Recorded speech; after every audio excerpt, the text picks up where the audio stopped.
Bismillahirrahmanirrahim. Assalamualaikum warahmatullahi wabarakatuh. Alhamdulillah wassalatu wassalamu ala khairi khalqillah wa ala alihi wa sahbihi wa man ihtadah. Amma ba'd. Saudara sekalian, rahimani wa rahimakumullah, bagaimana kualitas siam kita, bagaimana kualitas tilawah kita pada hari ini? Semoga tetap baik-baik saja dan semoga tetap meningkat, karena tentunya kita tidak berkeinginan Ramadan ini gagal. Kita tidak berkeinginan Ramadan ini tidak maksimal. Saudara sekalian, kita kenal satu hewan yang namanya ulat. Ulat bagi banyak orang adalah hewan yang menggelikan. Banyak orang yang menghindarinya. Lebih-lebih karena ada rasa gatal yang ditimbulkan dari bulu-bulunya. Intinya ini adalah hewan yang dijauhi oleh banyak orang. Namun apa yang terjadi? Ketika ulat ini bermetamorfosis menjadi kupu yang sayap-sayapnya begitu indah, yang terbang begitu elok, yang kemudian hinggap dari satu bunga ke bunga yang lain, semua orang sepakat itu indah. Semua orang sepakat bahwasanya kupu-kupu memiliki nilai estetik yang luar biasa. Tapi tahu tidak, ulat menjadi kupu-kupu melewati satu tahapan yang perlu perjuangan dan perlu kesabaran, yaitu tahapan ketika menjadi kepompong. Tidak makan, tidak minum, tidak bergerak, tetap dalam satu keadaan demi menggapai cita-cita untuk lebih baik.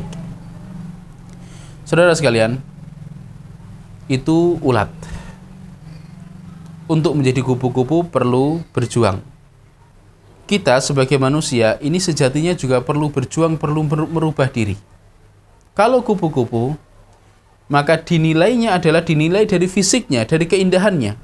Beda halnya dengan manusia. Manusia tidak dinilai sekedar dari bagaimana wajahnya, bagaimana tampangnya yang rupawan, bagaimana fisiknya kekar atau tidak. Bukan hanya sekedar itu, saudara sekalian. Manusia selain dinilai urusan fisiknya, juga dinilai dari segi akalnya, dan lebih daripada itu dinilai dari segi kualitas ruhiyahnya.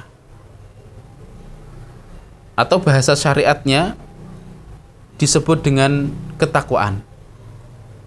Maka Allah Subhanahu wa ta'ala menilai kita sekali lagi bukan dengan jabatan yang kita miliki, bukan dengan titel akademik yang kita peroleh, bukan dari tubuh yang kita miliki, bukan, saudara sekalian, tapi dari ketakwaan kita.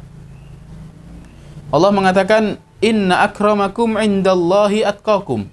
Sesungguhnya manusia yang paling mulia di antara kalian adalah yang paling bertakwa. Nah, Ramadan ini goalnya adalah ketakwaan itu sendiri.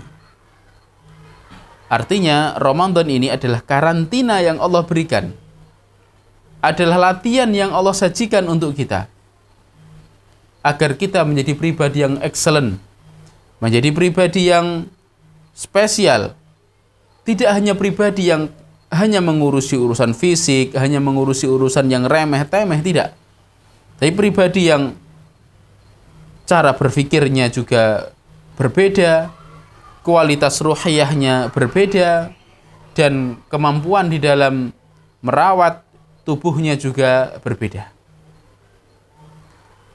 Saudara sekalian, kalau kita renungkan, ibadah-ibadah yang Allah wajibkan atau ibadah-ibadah yang disunahkan, ini dalam rangka mendidik kita untuk menjadi pribadi yang excellent, atau bahasanya untuk menjadi pribadi yang bertakwa. Kita diajarkan untuk mengendalikan emosi kita. Kita diajarkan untuk sabar. Sabar menahan lapar. Sabar untuk menahan diri tidak bermaksiat. Sabar untuk menjalankan ketaatan. Kita juga diajarkan untuk menjadi pribadi yang tidak reaktif. Rasulullah SAW bersabda dalam sebuah hadis, "Fa ini mru'un syatamahu aw qatalahu falyakul inni shaim." Maka jika ada seseorang yang mencelanya atau memeranginya, maka hendaknya dia mengatakan, sesungguhnya aku sedang berpuasa. Ini adalah latihan bagaimana agar kita tidak menjadi orang yang sumbu pendek, tidak menjadi orang yang reaktif, tapi kita menjadi orang yang bisa menahan, kemudian berpikir. Ramadan ini juga, saudara sekalian, ya, mengajarkan kita menjadi pribadi yang visioner. Artinya apa? Kita tidak hanya sekedar butuh apa saat ini kita tunaikan sekarang, tidak. Tapi kita diajarkan untuk menjadi pribadi yang memiliki target, memiliki goal. Kita harus tahu goal dalam kehidupan kita ini apa. Ya, sebagaimana di Ramadan Allah canangkan goalnya adalah la'allakum tattaqun. Jadi bagaimana kehidupan kita ini tidak kehidupan yang kemudian asal-asalan. Cara hidup kita bukan cara hidup yang penting nyaman, tidak. Tapi cara hidup yang memiliki goal, yang kemudian kita berani memperjuangkan demi mendapatkan dan meraih cita-cita dan target yang kita canangkan. Saudara sekalian, rahimani wa rahimakumullah, sekali lagi kami ingin menekankan, Ramadan ini adalah karantina yang Allah berikan. Ramadan ini adalah pelatihan yang Allah berikan. Harus kita maksimalkan dan kita berusaha untuk lulus. Kita berusaha untuk berhasil di dalam karantina Ramadan ini. Kenapa kita harus berusaha berhasil dan lulus dengan predikat yang baik? Karena kegagalan di dalam karantina ini resikonya besar. Tidak kemudian sesederhana yang dipikirkan sebagian orang. Bayangkan, Rasulullah SAW pernah naik mimbar, kemudian beliau mengucapkan amin, amin, amin. Kemudian beliau berkhutbah, sholat, dan setelah itu ditanya oleh para sahabatnya. Rasulullah kemudian menjawab, tadi ada Jibril berdoa dan aku disuruh untuk mengaminkan. Doanya adalah, diantaranya adalah roghima anfumriin man adrakahu Ramadan thumman salakha minhu falam yughfar lahu. Celaka orang yang mendapati Ramadan sampai Ramadan sudah selesai, kemudian dosanya belum diampuni. Saudara sekalian, ini yang doa Jibril yang mengamini Rasulullah, dan doanya ketika Rasulullah di mimbar Masjid Nabawi. Masya Allah, sangat mustajabah. Intinya apa, saudara sekalian? Kegagalan di dalam karantina Ramadan ini resikonya besar. Maka mumpung masih ada 13 hari ke depan atau beberapa hari ke depan, maka kita maksimalkan kekurangan-kekurangan kita pada 16 hari yang lalu atau kekurangan-kekurangan kita pada 17 hari yang lalu.